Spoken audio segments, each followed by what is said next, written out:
मुख्यमंत्री भजनलाल शर्मा जो कि प्रदेशवासियों को संबोधित कर रहे हैं, बताया कि पिछले कुछ सालों में 19 करोड़ पौधे लगा चुके हैं और इस बार भी लक्ष्य 10 करोड़ का रखा गया है। पर्यावरण संरक्षण का संदेश दिया जा रहा है। बढ़ते आगे झालावाड़ का रुख कर रहे हैं। झालावाड़ पुलिस की बड़ी कार्रवाई हुई है, जहां पर अंतर्राज्यीय मानव तस्करी रैकेट का पर्दाफाश हुआ है और झालावाड़, बूंदी, टोंक, एमपी के और साथ ही यहाँ पर तमाम जगहों पर जो रॉकेट यहाँ पर चल रहे थे उस रैकेट का खुलासा किया गया है। मुंबई तक ये पूरा अंतर्राज्यीय मानव तस्करी रैकेट का पर्दाफाश हुआ और झालावाड़ एसपी अमित बुडारिया ने इस पूरे मामले का खुलासा किया है। इस वक्त हमारे सहयोगी राजेंद्र जो है वो खुद एसपी के साथ हैं और राजेंद्र बात करेंगे एसपी से कि किस तरीके से इस पूरे रैकेट का खुलासा किया गया। जी राजेंद्र, ओवर टू यू।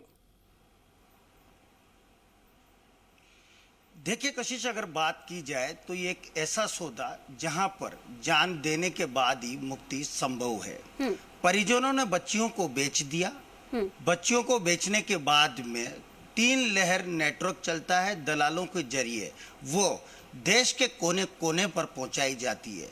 मगर झालावाड़ पुलिस अधीक्षक अमित कुमार के नेतृत्व में एक बड़ा खुलासा हुआ, जहां पर 10 बच्चियों को यहां पर इस जिंदगी के लिए बचाया गया। झालावाड़ शहर पुलिस अधीक्षक अमित कुमार हमारे साथ मौजूद है। सर, ये किस तरह का ऑपरेशन था और किस तरह से इसमें कामयाबी मिली और किस तरह के इनपुट आप लोगों को मिलते गए? ये लगभग 1 महीने पहले कोई खबर का संज्ञान आने के बाद में, जिसमें यहाँ की बच्चियाँ जो है, यहाँ की भी, बूंदी की भी, कहीं बाहर महानगरों में, मुंबई इत्यादि महानगरों में बेची जा रही थी, ये तथ्य प्रकाश में आया था। उसके बाद में हमने परिजनों को खोजने की कोशिश की कि यहाँ की बच्चियाँ कहाँ गई हैं, क्या परिजन तैयार हैं क्या, लेकिन परिजन किसी तरह की रिपोर्ट देने के लिए तैयार नहीं हुए। तो हमने हमारे स्तर पर फिर एडिशनल एसपी शिकाऊ के निर्देशन में एक जांच दल का गठन किया गया, जिसमें हमारे एक एएसआई मदन एएसआई और बाबूलाल हेड कांस्टेबल भी उस टीम में रखे गए। चूँकि हम पिछले 7-8 महीने से कंजर पुनर्वास कार्यक्रम के तहत उन लोगों को रिहेबिलेट करने के लिए उनको नौकरी इत्यादि, इनमें इन दोनों ही कार्मिकों को वहाँ लगाया हुआ है। इनका चूंकि वहाँ गोपनीय तंत्र जो स्रोत है वो भी मजबूत है। तो पिछले 1 महीने में हम लगातार होमवर्क कर रहे थे कि कौन सी बच्चियाँ वहाँ गई हैं। परिजनों से सहयोग नहीं मिलने के बावजूद भी जो आज सूचनाएं प्राप्त हुई उसमें हमें कुछ तकनीकी इनपुट प्राप्त हुए, कुछ सोशल मीडिया प्रोफाइल्स मिली उन संदिग्ध बच्चियों की जो यहाँ से ह्यूमन ट्रैफिकिंग के माध्यम से मुंबई गए हैं। ये हमारा होमवर्क चल रहा था। इन बिटवीन 2 तारीख को मुंबई पुलिस यहाँ आती है। वस्तुतः 1 महीने पहले मुंबई में एक घटना हुई, उसमें वेश्यावृत्ति का एक कोई गिरोह पकड़ा गया, उसमें 3 दलाल अरेस्ट हुए, कुछ बच्चियां दस्तयाब हुई। चूँकि अगर वेश्यावृत्ति के इस तरह नेटवर्क में कोई बच्चियां दस्तयाब होती हैं तो माननीय न्यायालय के आदेश है कि उनका परिवार के साथ में रिहेबिलेशन किया जाता है। तो मुंबई पुलिस यहाँ आई थी उनको, बच्चियों को घर वालों को सुपुर्द करने के लिए माननीय न्यायालय के आदेश से। 2 बच्चियाँ झालावाड़ की थी, 2 टोंक की थी। जैसे ही मुंबई पुलिस यहाँ आई, हमारे मदन एएसआई और बाबूलाल हेड कांस्टेबल, इनके पास में इनपुट प्राप्त हुआ कि इस तरह मुंबई पुलिस आई हुई है, लेकिन ये तो वही बच्चियाँ हैं जो ह्यूमन ट्रैफिकिंग के माध्यम से अपनी जाँच में आ रखा है। तो जैसे ये इन्होंने मुझे इनपुट दिया, हम लोग सारी लोग टीम के साथ हम वहाँ पहुँचे।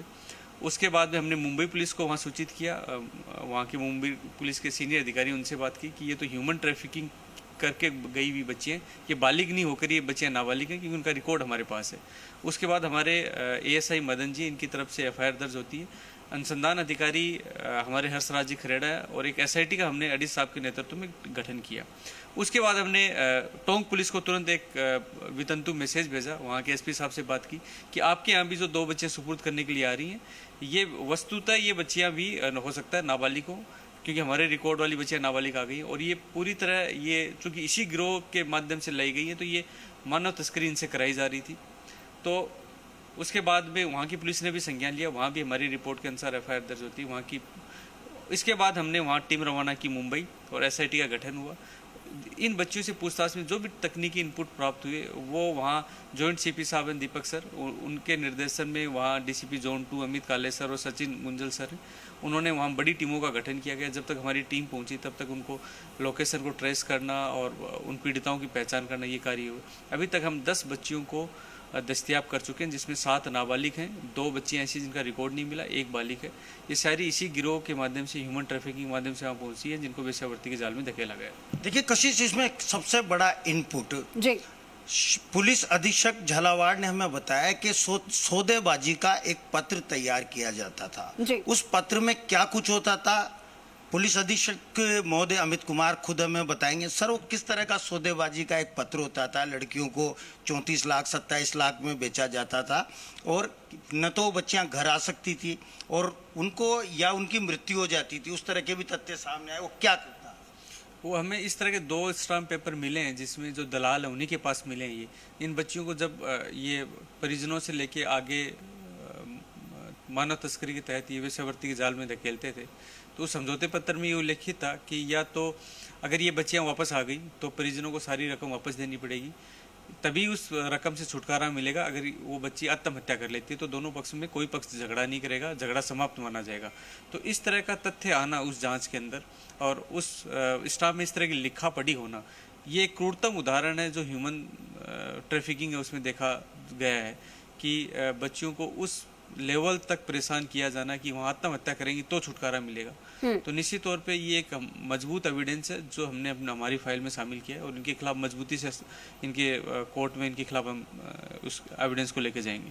आशीष, हमारे साथ वो पुलिसकर्मी भी मौजूद है। कई बार ये देखा जाता है कि कप्तान तो सामने होता है, मगर जिन लोगों ने ग्राउंड जीरो पर मेहनत करी उन लोगों से भी उनका अनुभव जानने की जी मीडिया लगातार प्रयास कर रहा है। सर, किस तरह से जिम्मेदारी मिली और किस तरह से जिम्मेदारी का निर्वाह किया गया? जी नमस्ते। अभी पिछले 5-7 महीने से हमारे श्रीमान पुलिस अधीक्षक महोदय ने झालावाड़ जिले में एक जो कम्युनिटी है जिससे कंजर समुदाय, तो इनके काफ़ी पिछड़े हुए लोग हैं, ये समाज की मुख्य धारा से भी टूटे हुए हैं। तो इनको मुख्य धारा में लाने के लिए श्रीमान एसपी साहब ने कंजर पुनर्वास कार्यक्रम चला रखा है, जिसमें मुझे और मेरे साथ में हेड कांस्टेबल बाबूलाल को लगा रखा है। अभी पिछले महीने कोई खबर आई थी समाचार पत्र में कंजर बच्चियों को, नाबालिग बच्चियों को बेचने के बारे में, तो उसमें श्रीमान एसपी साहब ने सिकाऊ वाले एडिशनल एसपी साहब हैं उनके नेतृत्व में, जिसमें मैं और बाबूलाल को भी शामिल करते हुए टीम बनाई थी। तो मेरे और बाबूलाल के द्वारा हमने हर कंजर डेरे में जाके उन बच्चों के बारे में पता सीखी कि ये बच्ची हैं कौन। तो वो वेरीफाई भी नहीं हो पा रही थी, उनके नाम भी नहीं थे, फोटो भी नहीं थे और ये लोग बताते भी नहीं है क्योंकि इनको डर लग कुछ कानूनी प्रक्रियाओं का और आगे भी कई चीज़ों की उलझन रहती है। तो हमने हमारा जो मुखबिरी सोर्स था उन लोगों को विश्वास जो जीत करके कुछ लोग जो तैयार हो पाए, उसके आधार पर एक बच्ची का कोई प्रोफाइल मिल पाया था सोशल मीडिया का। तो उससे फिर हमारी जो टेक्निकल टीम है जिले की, उसकी लीड लेती, उसकी सहायता लेकर कुछ और लीड ली, कुछ उनकी आइडेंटिफाई करने की कोशिश की। श्रीमान एसपी साहब ने फिर जो आगे टीम बनाई उनके आधार पे हम कहीं पहुंच पाए और जो 2 तारीख को फिर बॉम्बे टीम जो यहाँ आने की सूचना मिली थी, तो हमें ये भी जानकारी मिली कि बॉम्बे टीम उनको लेके आने के बाद उन बच्चियों को हो सकता है कि जो कुछ दलाल जो वगैरह होते हैं तो उनकी भी हलचल की झालावाड़ की तरफ आए हुए हो सकते हैं। तो ये सूचना श्रीमान पुलिस अधीक्षक महोदय। कशिश, इसमें सबसे बड़ी बात ये है कि जिस तरह से बॉम्बे पुलिस ने पीटा एक्ट में उन लड़कियों को गिरफ्तार किया था, उसके बाद में उनके परिजनों को सुपुर्द करना था, मगर उन दलालों की पैनी नजर इतनी थी कि वो झालावाड़ तक पहुंची और वापस उस लड़कियों को उस दलदल में धकेलने के लिए ले जा रहे थे। मगर झालावाड़ पुलिस अधीक्षक और ये पूरी टीम का सराहनीय कार्य है कि जिस तरह से उन बच्चियों को बचाया गया। अब इसमें सबसे बड़ा तथ्य ये भी है कि झालावाड़ शहर पुलिस के नेतृत्व में यहाँ पर एक 4 साल की बच्ची से देह व्यापार करवाने के लिए प्रेरित किया जा रहा था। कैसा लगता है सर कि जिस तरह से 4 साल की बच्ची को आपने बचाया और वो देह व्यापार के शोषण के लिए तैयार की जा रही थी, कैसा फील होता है?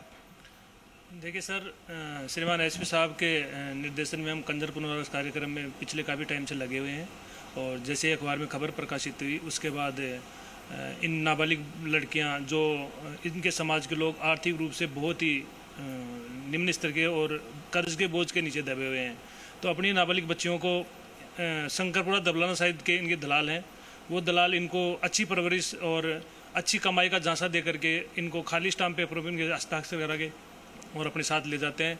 और इन शंकरपुरा दबलाना वाले जो दलालों का संपर्क मुंबई और देश के अन्य महानगरों में जो देह व्यापार का धंधा करते हैं उन लोगों से इनके अच्छे संपर्क हैं। ये इन मोटा मुनाफा लेकर के उन लोगों को सप्लाई कर देते हैं और वहाँ इनसे देह व्यापार में धकेला जाता है। तो देखिए कशिश, इसमें एक सबसे बड़ी बात ये भी है कि जो परिवार वाले अपनी बच्चियों को बेचते हैं उनके हाथों में तो कुछ नहीं आता है, 2-4 लाख रुपए उनको दिए जाते हैं, मगर एक खाली स्टाम्प पर जब साइन किए जाते हैं तो बाहर बैठे हुए दलाल जो दिल्ली और मुंबई में बैठे हुए हैं उनको ये बताया जाता है कि 34 से 35 लाख रुपए में इन बच्चियों को खरीद के लाया गया है। तो ये जरूर कहा जा सकता है कि झालावाड़ पुलिस अधीक्षक के नेतृत्व में एक सराहनीय कार्य हुआ है। एक अमानवीय पहलू को यहाँ पर पूरी तरह से दर्शाया गया और साथ में उन बच्चियों की जिंदगी बचाई है जिन बच्चियों को देह व्यापार में के धंधे में धकेला जा रहा था। बिल्कुल बिल्कुल राजेंद्र श्रीमान जी। एसपी साहब